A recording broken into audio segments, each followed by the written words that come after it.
अरे पात कुणाचा आहे? या सह्याद्रीचा आहे. अरे छावा कुणाचा आहे? माझ्या शिवबाराजाचा आहे. दुसऱ्याची मौत स्वतःच्या कमरेला आणि स्वतःची मौत रायगडाच्या सिंहासनाला बांधून घोड्याला टाच मारणारा मराठा कधीच कुणाच्या बापाला माग हटत नसतोय. शहाजीराजांनी आज आपण आपल्या पोरांना इस्टेट देतो. आज आपण आपल्या पोरांना सुविधा देतो, गाडी बंगला देतो. शहाजीराजे तर दौलतीचे बादशाह होते. आदिलशहाची राजपत त्यांच्याकडे होती. लाखो मुलूक त्यांच्या अंडरखाली होता. पण नाही हो, शहाजीराजांनी संपत्ती आपल्या पोराला नाही दिली, तर शहाजीराजांनी आपल्या पोराला एक स्वप्न दिलंय. आपण आपल्या पोराला काय स्वप्न दिलं? शहाजीराजांनी आपल्या पोराला एक स्वप्न दिलंय आणि ते स्वप्न म्हणजे एक राजमुद्रा दिली. ती शहाजीराजांनी तयार केली. ती राजमुद्रा अशी प्रतिभा चंद्र लेखेव वर्धिष्व विश्ववंदिता सहस्व शिवसैषा मुद्रा भद्राय राजते. म्हणजे काय म्हणतो एक बाप आपल्या पोराला, शिवबाराजे तुमचं हे स्वराज्य अजून निर्माण झालं नाही, पण तुमचं हे स्वराज्य प्रतीप चंद्रकोरीप्रमाणे वाढत वाढत जाणार आणि एक दिवस ते संपूर्ण विश्वाला वंदनीय होणार आहे. एका बापानं आपल्या पोराला दिलेला हे संस्कार आहे. माहिती आहे विश्वाला वंदनीयच होणार आहे, स्वराज्य अर्पणच होणार आहे, स्वराज्य तयारच होणार आहे. एवढा विश्वास. आपण आपल्या पोरांच्या चुका शोधत बसतो. आपण आपल्या पोरातले चांगले गुण ज्या दिवशी शोधायला चालू करेल त्या दिवशी प्रत्येक घरामध्ये छत्रपती शिवाजी महाराज जन्माला येतील. हे शोधता आलं पाहिजे, हे बघता आलं पाहिजे आणि हा निर्माण करता आलं पाहिजे. मी काय सांगितलं? जंजिरा नावात जंजिरा, जंजिरा नाही जंजिरा. जंजिरा जिंकायचं ठरवलं महाराजांनी. जंजिरा जिंकायचा आहे, मोहीम काढली आणि बोलावलं लाय पाटील कोळी.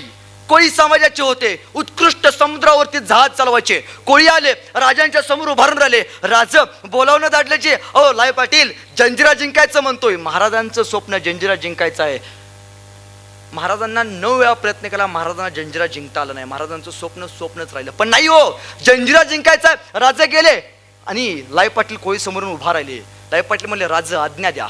बोला राज काय करू? राजे म्हणाले लाय पाटील तुम्ही फक्त एक काम करायचं, तुम्ही जहाज घ्यायचं, जहाजामध्ये शिड्या टाकायच्या आणि ऐन उद्या रात्री 12 नंतर जहाज ते गलबत घेऊन तुम्ही जंजिराच्या तटाला जायचं. शिड्या काढायच्या आणि जंजिराच्या तटाला उभा करायचा. आपले मराठी सैनिक येतील, शिड्यांवरती चढतील आणि जंजिरा ताब्यात घेतील. लाय पाटलाने एकच काम, जायचं, शिड्या लावायच्या, आक्रमण मराठे करतील, माघारी यायचं. आपण माघारी शिड्या लावल्यावरती झालं. दुसऱ्या दिवशीची रात्र उजाडली, अमावस्येची रात्र. आमची पोरं घरात आपण बाहेर पाठवत नाही अमावस्येला, पण महाराजांनी मावळेच बाहेर पाठवली. महाराजांच्या सगळ्या लढाया अमावस्याच्या रात्री. अमावस्या ही अशुभ असते, पण 350 वर्षापूर्वी छत्रपती शिवरायांनी ती शुभ करून दाखवली. सगळ्या लढाया रात्रीच्या. राजांचं सैनिक तयार झालं आणि ऐन 12 वाजता लाय पाटील कोळी यांचं गलबत शिड्या घेऊन निघालं. सर सर सर सर करत गेलं. ते समुद्र खवळलेला, भरती आवटीचा आलेला, पण त्यातही लाय पाटील कोळी उत्कृष्ट दर्यावादी ते जहाज घेऊन गेले, जंजिराच्या जवळ गेले आणि जहाज जंजिराच्या तटाला जाऊन थटलं. आणि त्या जहाजातून लाय पाटील कोळी खाली उतरली. लाय पाटील कोळीनी शिड्या काढल्या आणि जंजिराला शिड्या उभा केल्या आणि वाट बघत बसले. मराठी आता येतील, शिड्या चढतील, जंजिरा ताब्यात घेतील. जंजिरा 4 मजली बिल्डिंग असते ना, तेवढा उंचीच आहे तो, तेवढ्या मोठ्या शिड्या उभा केल्या त्या काळात. झालं 1 वाजलं तरी मराठ्यांचा पत्ता नाही. 2 वाजत आले, मराठ्यांचा पत्ता नाही. पहाटेचे 3 वाजत आले तरी मराठ्यांचा पत्ता नाही. मराठी कायम लेटच येतात. सुदर्शन शिंदे सुद्धा लेटच आला. पहाटेचे 4 वाजत आले तरी मराठ्यांचा पत्ता नाही. 5 वाजत आले तरी मराठ्यांचा पत्ता नाही. शेवटी सूर्य उगवतीला झाला, मराठ्यांचा पत्ता नाही. लाय पाटील कोळींना वाटलं की आपण माघारी गेलं पाहिजे. लाय पाटील माघारी जायला निघाले, पण जाताना एक अधिकचं काम करून गेले, एक न सांगितलेलं काम करून गेले. जाताना लाय पाटील कोळी लावलेल्या सगळ्या शिड्या काढल्या आणि जाताना सगळ्या शिड्या घेऊन गेले. खबर महाराजांना कळाली की लाय पाटील येताना शिड्या घेऊन आलेत. महाराजांनी लाय पाटलांना फरमान पाठवलं, लाय पाटील उद्या या रायगडावरती भेटायला. लाय पाटील म्हणले आता हाय म्हणले, न सांगितलेलं काम केलंय, आता हाय. गेले, भेटच गेले. राज बोलावणं धाडले जी. राजे म्हणले लाय पाटील अहो तुम्ही मोठी कामगिरी केलीत. लाय पाटलांना परत घाम फुटला. राज एकदा माफ करा की राज, परत असं करणार नाही. अहो लाय पाटील अहो खरंच हो तुम्ही मोठी कामगिरी केलीत. नाही राज एकदा माफ करा की. परत ते असं म्हणतात की छत्रपती शिवाजी महाराज, तुम्ही आम्हाला एक संस्कार दिला होता की शिड्या जायच्या आणि संध्याकाळी शिड्या लावायच्या. आम्ही शिड्या लावल्या आणि येताना शिड्या काढून घेऊन आलो. महाराज, माझ्याकडून चूक झाली, मला एकदा माफ करा. राजे म्हणले, नाही लाय पाटील, तुम्ही मोठी कामगिरी केलीत. तसं म्हणल्याबरोबर लाय पाटलांच्या डोक्यात एक चांगलाच विचार तयार झाला. त्यांना समजना, म्हणजे महाराज बोलतात एक आणि करतात एक. हल्ली आपण म्हणतोच की शरद पवार बोलतात एक आणि करतात एक. आम्हाला आत्ताच्या शरद पवारांचं काय कळत नाही. 350 वर्षापूर्वी छत्रपती शिवरायांचं राजकारण आम्हाला काय कळायचं आहे. राजे सांगतात मी रायगडावरती आहे, राजे त्यावेळी राजगडावरती असतात. राजे सांगतात मी सिंहगडावरती आहे, राजे त्यावेळी कुतुबगडावरती बघायला मिळतात. म्हणजे राजकारणाचा हाच नियम आहे, आपण कधी कुठे कसे आहोत हे कधी सांगायचं नसतं. लाय पाटलांना तेच वाटलं. बहुतेक राजे आपली मस्करी करतात. लाय पाटील म्हणाले, राजे एकदा माफ करा. राजे म्हणले, लाय पाटील तुम्ही मोठी कामगिरी केलीत, येताना शिड्या काढून घेऊन आलात. लाय पाटील, तुम्ही जर शिड्या तिथंच ठेवल्या असता तर शत्रू सैन्याला दुसऱ्या दिवशी कळलं असतं की मराठे इथून शिड्यांवरून आक्रमण करणार आहेत. दुसऱ्या दिवशी त्या गडावरती जाण्याचा शत्रू सैन्यांनी वाट बंद केली असती, मार्ग बंद झाला असता. लाय पाटील मोठी कामगिरी केलीत. बोला लाय पाटील, तुम्हाला काय बक्षीस देऊ? लाय पाटील लगेच नाही म्हणाले, तेवढं चोरेच्या ग्रामपंचायतीत तेवढं आमचं बघा. नाही हो, रक्त वेगळं होतं. लाय पाटील म्हणाले, राजे काही नको, तुमचा शाबासकीचा थाप फक्त माझ्या पाठीवरती पडू द्या. नाही हो, खोके नाहीत मागितले. मागितला तर काय, तर महाराजांचा फक्त पाठीवरती पडणारा थाप. अरे एका थाप्यावरच इथल्या प्रत्येक मावळ्यांची आयुष्याची जिंदगी लिहिली गेली. तो मावळा. आणि नाही, राजे म्हणले तुम्हाला काहीतरी दिले पाहिजे. राजांनी लाय पाटील कोळींना पालखी भेट म्हणून दिली. काय दिली? बोलायचं, झोपायचं नाही. काय दिली? पालखी भेट म्हणून दिली. पालखी. राजा म्हणाले, लाय पाटील पालखी तुम्हाला भेट म्हणून देतोय. लाय पाटील म्हणाले, राज तुम्ही पालखी मला भेट दिली, पण राज आम्ही समुद्रावरती नदीवरती फिरणारी माणसं, आम्ही जहाजात नाही फिरणारी माणसं, या पालखीचा आम्हाला उपयोग काय आहे? राज ही पालखी तुम्हालाच ठेवा. महाराजांच्या लक्षात आलं की पालखीचा उपयोग लाय पाटलांना नाही, मग आपण काहीतरी दुसरं दिलं पाहिजे. महाराजांची बुद्धिमत्ता बघा. महाराजांनी लाय पाटील कोळी यांना एक गलबत भेट म्हणून दिलं, एक जहाज भेट म्हणून दिलं, आणि त्या जहाजाला महाराजांनी पालखी असं नाव टाकलं. आणि राजे म्हणाले, लाय पाटील ही पालखी जेव्हा जेव्हा दर्यावरती घेऊन जाल तेव्हा तेव्हा पालखी नावाचा सन्मान तुम्ही मिरवा. आज ही नगरला गेल्यावरती लाय पाटील कोळी यांचे वंशज तुम्हाला बघायला मिळतात. ते आजही सांगतात, अरे होय, स्वराज्याचे छत्रपती शिवाजी महाराजांनी पालखी नावाचं बक्षीस भेट म्हणून आम्हाला दिलंय. अरे शत्रूच्या किंवा आपल्या सैन्याच्या पराजयात सुद्धा विजय शोधणारा राजा म्हणजे छत्रपती शिवाजी महाराज.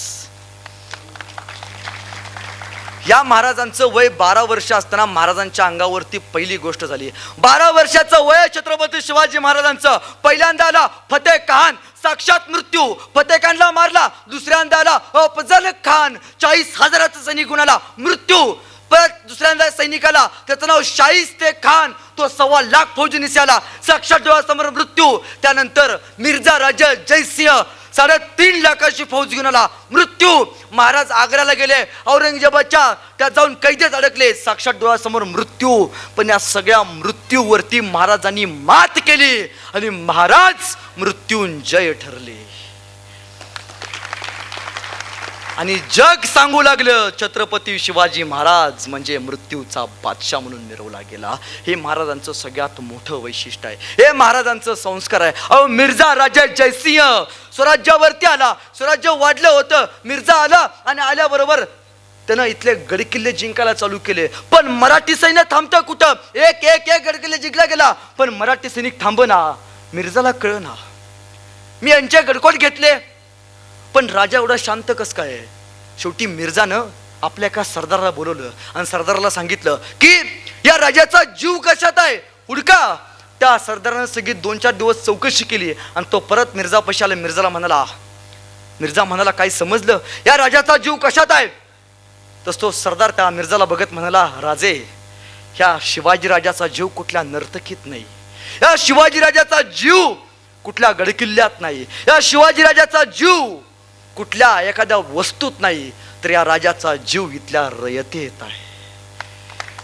जगाच्या पाठीवरती पहिला राजा ज्याचा जीव इथल्या रयतेत आहे. आणि झालं, मिर्झानं तीच नाडी पकडली आणि इथली रयत कापायला चालू केली. खुलेआम कत्तली चालू केला. रक्ताचा ढीग, प्रेताचा थर या मातीमध्ये. मिर्झानं मांडला. शेवटी राजे हळले, मिर्झापाशी गेले, मिर्झाला म्हणाले, मिर्झा हे बरं नाही. मिर्झा म्हणाले, राजे हे राजकारणच आहे.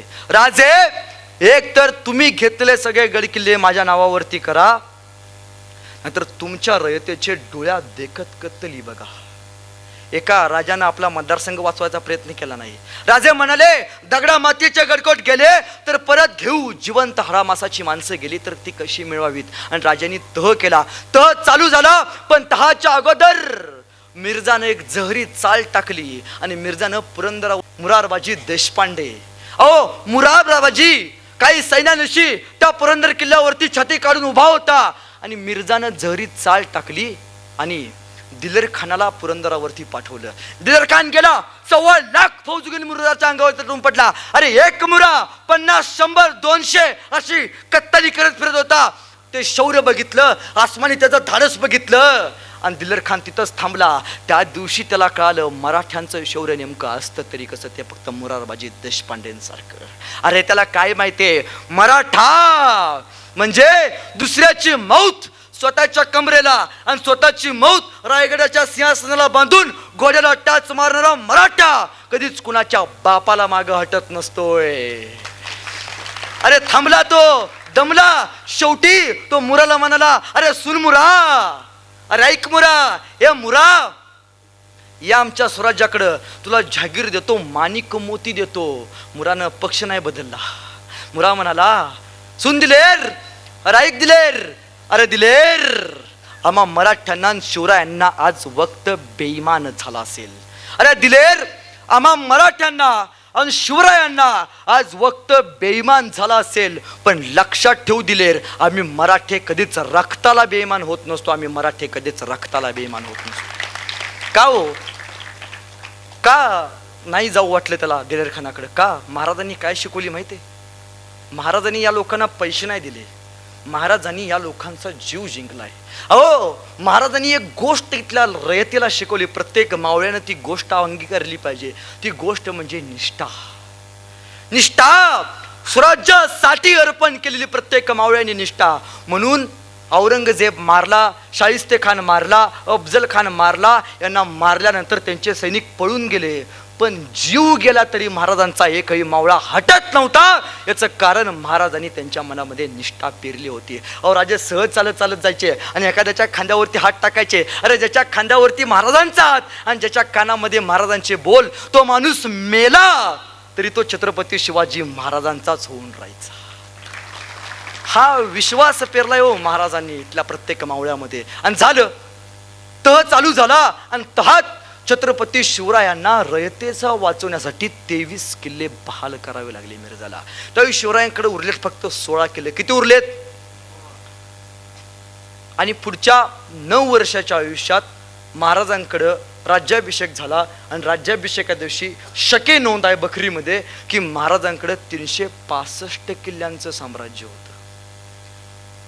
9 वर्षा अगोदर महाराजांकडे 16 किल्ले आहेत आणि 9 वर्षानंतर 365 किल्ल्यांचा साम्राज्य उभा केले. 50 वर्षाच्या आयुष्यात एक घर बांधायचं होत नाही आपल्याला मायमाऊलीनं.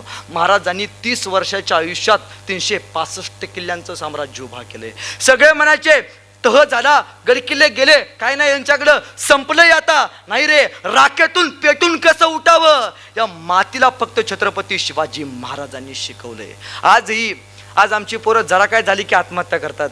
10वीचा पेपर गेला कर आत्महत्या, 12वीचा पेपर गेला कर आत्महत्या. अरे आपण कोणाच्या मातीत जन्माला आलोय? संकट कितीही येऊ द्या, महाराजांनी एवढी तरी संकट तुमच्या माझ्या वाटेला नाही आली हो. प्रत्येक पावलाला मृत्यू समोर उभा आहे, मृत्यू दिसतोय, पण त्या मृत्यूवरती विजय मिळवून माझा राजा जिंकलाय. मग आपण त्या राजाचे वारसदार म्हणून मिरवतो. संकट अशी छाताडावरती झेलता आली पाहिजे. तो महाराजांचा शोभांचा खरा मावळा. झालं, तह झाला आणि औरंगजेबानं महाराजांना एक फरमान पाठवलं की राजे, माझ्या 50व्या वाढदिवसाला म्हणजे हॅपी बर्थडेला तुम्ही मला भेटायला या. राजे निघाले. 50वा वाढदिवस, तो पण औरंगजेबाचा, तो पण आग्र्यात. त्यावेळी महाराजांना जायला 1.5 महिना लागला आग्र्याला. राजे महाराष्ट्रातून कर्नाटकाकडे जायला निघाले, पण जाताना राजाने सोबत घेतलंय छत्रपती संभाजी राजांना. पोरग 9 वर्षाचं पोरग, सोबत घेतलंय, वाटलं नाही अरे या मुलकापासून त्या मुलकापर्यंत जायचंय, वारा वनवास वादळ कादळ सगळं सोसत जायचंय, माझ्या पोराला सगळं सहन करावं लागणार आहे. नाही हो, सोबत घेतलंय का? कारण पोराला माझ्या पुढचा इतिहास कळला पाहिजे. आज आमची पोरं सलील चालली की आई म्हणते बाळा मधल्या शीटवर बस. नाही, इष्टी पुढनं ठुकली तरी माझं पोर सुरक्षित, इष्टी मागणं ठुकली तरी माझं पोर सुरक्षित, माझं पोर जगलं पाहिजे, गावाची मरणा तिकडं. नाही हो, हा नाही विचार केला. महाराज निघाले, आग्र्याच्या भेटीला निघाले, पण हा प्रसंग प्रत्येकाला माहिती आहे, बरोबर आहे का? पण जात असताना बाप लेक वाटेत काहीतरी बोलले असतील की, बरोबर आहे का? काहीतरी बोलणं झालं असेल. 1.5 महिन्यात घोड्यावरून जात असताना काय म्हणले असतील शिवाजीराजे संभाजीराजांना, शंभूराजे सातारा 4 गुंठ प्लॉट घेऊन ठेवलाय, काय सांगितलं असेल? संभाजीराजे जिल्हा मध्यवर्ती बँकेत 10 लाख रुपये ठेवल्यात, तू येसुबाई निवांत राहा, काय टेन्शन घेऊ नको. नाही हो, हे नाही शिकवलंय का बापानं आपल्या पोराला? बापाने सांगितलंय संभाजीराजे आतापर्यंत तुम्ही तुमच्या बापाच्या विजयाचे सोहळे बघितलेत, पण संभाजीराजे कधीतरी तुम्हाला तुमच्या बापाचा तह सुद्धा बघावं लागणार आहे. संभाजीराजे आतापर्यंत तुमचा बाप आल्यावरती ढोल ताशे वाजले असतील, आतापर्यंत तुमच्या बापाला समोरचे शत्रू लाभले असतील, पण संभाजीराजे इथून पुढे तुम्हाला पाठीवरती वार करणाऱ्या शत्रूंशी लढावं लागणार आहे. हे का बापानं आपल्या पोराला शिकवलेलं आहे? झालं, राजे गेले आणि राजांना औरंगजेबानं जहरी चाल टाकली. राजांना मागच्या रांगेत उभा केलं, महाराष्ट्राचा नरसिंह खवळला, सह्याद्रीचा स्वाभिमान उफाळला आणि छत्रपती शिवाजी महाराजांनी ते दिलं सगळ्या मनसबदारी उखडून टाकल्या. महाराष्ट्राचा नरसिंह आपला शिवबा ते सगळं संसद सोडलं आणि त्या दरबारातून तडक राजे निघून गेले. आणि तेव्हापासून औरंगजेबाच्या राजे दरबारात कधीच आले नाहीत. पण औरंगजेबाचा दरबारात पुत्र संभाजीराजे मात्र येत जात असत. कान देऊ नाही का? संभाजीराजांचं वय होतं 9 वर्ष. किती होतं? 9 वर्षाचे असताना संभाजीराजे त्या औरंगजेबाच्या दरबारात फिरायचे. तर औरंगजेबाचा एक हत्ती होता मोठा, तो हत्ती संभाजीराजांना आणलंय आवडलेला. काय होता? हत्ती. ते संभाजीराजे काय करायचे, त्या हत्तीला धरायचे आणि सगळ्या गल्लीतनं फिरायचे. औरंगजेबाला वाटलं की या पोराची आपण एकदा चेष्टा करावी, म्हणून औरंगजेबानं संभाजीराजांना बारक्या बोलवून घेतलं आणि त्याची चेष्टा करावी म्हणून समोर उभा केलं. पण त्याला काय माहितीये, अरे पात कुणाचा आहे? या सह्याद्रीचा आहे. अरे छावा कुणाचा आहे? माझ्या शिवबा राजाचा आहे. 9 वर्षाचं पोरग मान ताट करून उभा राहिलं. औरंगजेब त्या पोराची चेष्टा करावी म्हणून, शंभूराजांची चेष्टा करावी म्हणून बघत म्हणाला. कान देऊ नका. काय म्हणतो औरंगजेब? औरंगजेब म्हणतोय शंभूराजे आप इतने छोटे हो, शंभूराजे ये हाथी आपको बहुत पसंद है, पर शंभूराजे आप इतने छोटे हो और हाथी इतना बड़ा है, शंभूराजे इस हाथी को आप महाराष्ट्र में कैसे ले जाओगे? काय प्रश्न टाकलाय? शंभूराजे ये हाथी आपको बहुत पसंद है, पर शंभूराजे ये हाथी इतना छोटा है और आप ये हाथी इतना बड़ा है और आप इतने छोटे हो, इस हाथी को आप महाराष्ट्र में कैसे ले जाओगे? एवढे एवढेसे संभाजीराजे औरंगजेबाच्या डोळ्यात डोळे घालून सांगतात, अरे औरंगजेब ये तो जानवर है, बैठ कर जाएंगे, नहीं आया तो खींच कर ले जाएंगे, लेकिन औरंगजेब हमारे आबा साहब ने जो आपको किले दिए वो अभी महाराष्ट्र में, उन्हें आप आगरा कैसे ले आओगे? एवढ्या एवढ्या पोराला माहितीये, अरे आता तर हात दिलेत, घेऊ की. जगणं काय असतं, स्वाभिमानानं फिरणं काय असतं, या महाराष्ट्राच्या मातीला छत्रपती शिवाजी महाराजांनंतर छत्रपती संभाजी राजांनी शिकवलंय.